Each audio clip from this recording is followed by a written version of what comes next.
Monday morning பாப்பாவுடைய lunch பாக்ஸுக்கும் சைடிஷ்க்கும் என்ன கொடுத்து விட்டேன்னு பார்க்கலாம் வாங்க. எப்போவுமே எழுந்த உடனே சாதத்தை அடுப்பில் வச்சுட்டு அதுக்கப்புறம் என்னென்ன கட் பண்ணணுமோ அதெல்லாம் கட் பண்ணி வச்சுருவேன். சைடிஷ் பார்த்திங்கன்னா பீன்ஸ் பொரியல், ரைஸ் பார்த்திங்கன்னா கேபேஜ் அண்ட் கேப்சிகம் ரைஸ் தான் மிக்ஸ் பண்ணி கொடுத்துருந்தேன். வெஜிடபிள்ஸை நைட்டே கட் பண்ணி எடுத்து ஃப்ரிட்ஜில் ஸ்டோர் பண்ணுறதுனால பார்த்திங்கன்னா நிறைய டைம் சேவ் ஆகும். அதனால் லேட்டாக இருந்தாலும் சீக்கிரமாகவே சமைச்சு கொடுத்துடலாம்.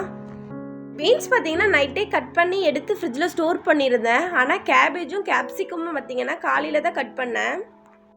கேபேஜ் எப்பவுமே நீட்டாக வரணும்னு சொன்னீங்கன்னா காய் தோல் சீவுறதை வச்சு சீவனமான நீட்டாக வரும். ரொம்பவே சீக்கிரமாகவும் சீவி முடிச்சிடலாம்.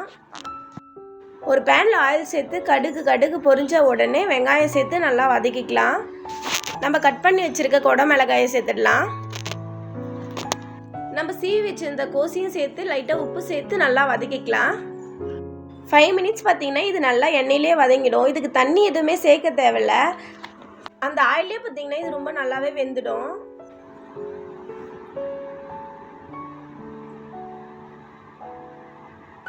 நான் பார்த்திங்கன்னா ஒரே ஒரு முட்டை மட்டும் சேர்த்துருக்கேன். உங்களுக்கு தேவையான முட்டை சேர்த்துக்கலாம், இல்லைன்னா வேணாம். இப்போ தேவையான மிளகாய்த்தூள், கொஞ்சமாக பெப்பர் தூள் மட்டும் சேர்த்துக்கலாம். இதோடு சேர்த்து நல்லா வதக்கி எடுத்துக்கலாம்.